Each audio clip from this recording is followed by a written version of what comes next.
ঝা চকচকে English medium কিংবা বিভিন্ন ধরনের কিন্ডারগার্টেনের প্রচার প্রসার এবং বিজ্ঞাপনের মধ্যে যখন সরকারি প্রাথমিক বিদ্যালয়ে ছাত্রছাত্রীর সংখ্যা নিয়ে চিন্তিত হয় কর্তৃপক্ষ, তখন কোনো একটি সরকারি প্রাথমিক বিদ্যালয়ে তাদের সন্তানদের ভর্তি করার জন্য ফর্ম তুলতে মধ্যরাত্রি থেকে অভিভাবকদের প্রতীক্ষা বেনজির দৃষ্টান্ত। বলছে স্কুলের ডিসিপ্লিন ভালো, শ্যামাটা ভালো, পড়াশোনা ভালো, এবার আমার বাচ্চাটাকে দেবো, যদি নাই শিখতে পারলো, ওর জন্য সবাই বলছে যে স্কুলে ভর্তি করতে। আপনার কোথায় বাড়ি? এই তো বাড়ি গেছে নিউ বয়েজ ক্লাব। হ্যাঁ আছে, কিন্তু এটার মতো অতটা ভালো না নাকি? তো বাড়ির কোনো বাচ্চা পড়েছে এর আগে স্কুলে? এই প্রথম পড়বে। কটার সময় এসছেন? 3:15 সময়।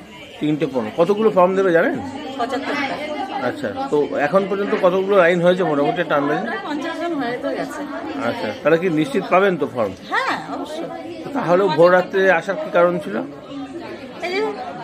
মানে শিওর হওয়ার জন্য। যদি না পাই, বাঙালির একটা মনে ভয় তো থেকেই থাকে। বেনজির ঘটনাটি নদিয়ার শান্তিপুর শহরের বাইগাছিপাড়া কৃত্তিবাস প্রাথমিক বিদ্যালয়। বিগত বেশ কয়েক বছর যাবৎ স্কুলের ভর্তির বিজ্ঞপ্তি জারি হলেই অভিভাবকদের লম্বা লাইন চোখে পড়ে।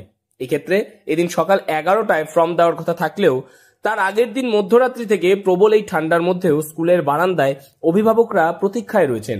সকাল 9টা পর্যন্ত আনুমানিক প্রায় 70 জন। ইতিমধ্যেই কেউ বসে, কেউ দাঁড়িয়ে, কেউ বা অন্য কাউকে বলে রেখেছেন লাইনে। তবে তাদের অনেকের বাড়িতে এই বিদ্যালয়ের ছাত্র ছিল, আবার শুধুমাত্র লোক মুখে শুনেই দৌড়েছেন।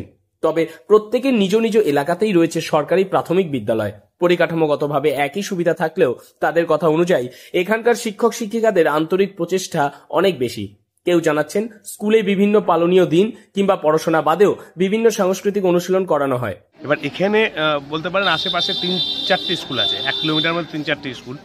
সবকটা স্কুল ছেড়ে দিয়ে এইখানে কেন আসছে সেটা অভিভাবকরা বলতে পারবে।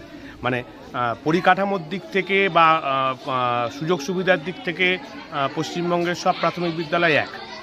আমাদের স্কুল যে সুযোগ সুবিধা পায় বা আমাদের স্কুলের বাচ্চারা যে সুযোগ সুবিধা পায়, পাশের স্কুলের বাচ্চারাও সেম সুযোগ সুবিধা পায়। কিন্তু কেন তারা সেই স্কুল ছেড়ে আমাদের স্কুলে আসে সেটা তারাই বলতে পারবে। আমরা আমাদের মতো পরিষেবা দেওয়ার চেষ্টা করি। বাচ্চাদের যেটা করানোর সঠিক সময়ে স্কুল শুরু করা, সঠিক পদ্ধতিতে পড়ানো, তাদের নিয়মিত পরীক্ষা নেওয়া, এই যেগুলো করি সেগুলোই করছি অন্যান্য স্কুলের মতো। এখনও পর্যন্ত এটা আমরা বারবার অনুরোধ করেছি সরকারের কাছে যে অন্তত এলাকার স্কুলের ছাত্র এলাকায় ভর্তি হবে। কিন্তু এখানে হয় কি, গত বছরও সেম প্রবলেমটা হয়েছিল যে এলাকার লোকজন জানে তারা স্কুলে ভর্তি হবে, কিন্তু আমাদের এই ফর্মটা যখন দেওয়া হয় তখন দেখা গেছে বাইরের লোক বেশি, এলাকার লোক আমাকে এসে লাস্টে এসে অভিযোগ জেনেছিল যে স্যার আমাদের ছেলেমেয়েরা তাহলে কোথায় যাবে। আমি গতবার কথা দিয়েছিলাম, এবারও বলছি আমাদের এই চত্বরে অন্তত বাইগাছিপাড়ার যারা স্থায়ী বাসিন্দা, যারা এখানকার লোকজন, তাদের বাচ্চাদের অন্য কোথাও যেতে হবে না। তাদের ভর্তি নেওয়ার পর আমি অন্য দিককার বাচ্চারা ভর্তি নেব। তবে এই সকল প্রশংসা পেয়ে শিক্ষক শিক্ষিকারা খুশি হলেও তারা জানাচ্ছেন অন্যান্য বিদ্যালয়ের মধ্যে ছাত্রছাত্রীর সমবন্টন অর্থাৎ নিজ নিজ এলাকার বিদ্যালয়গুলিকে উপেক্ষা করে দূরে কোথাও আসা উচিত নয়। তাতে একদিকে যেমন সেই বিদ্যালয়ের ক্ষতি, তেমনি ভিড় হওয়া এই বিদ্যালয়ে পরিকাঠামোগতভাবে উন্নয়ন যথেষ্ট না হওয়ার ফলে অত্যাধিক ছাত্রছাত্রীদের চাপে হয়তো বেশি দিন ভালো রাখা সম্ভবপর হয়ে উঠবে না। কিন্তু অভিভাবকদের তা বোঝানো সম্ভব হয়নি বিগত বেশ কয়েক বছর ধরে।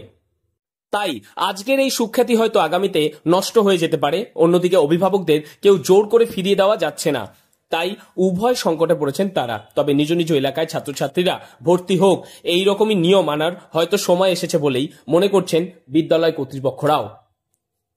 নদিয়া থেকে মৈনাক দেবনাথের রিপোর্ট, লোকাল 18 বাংলা।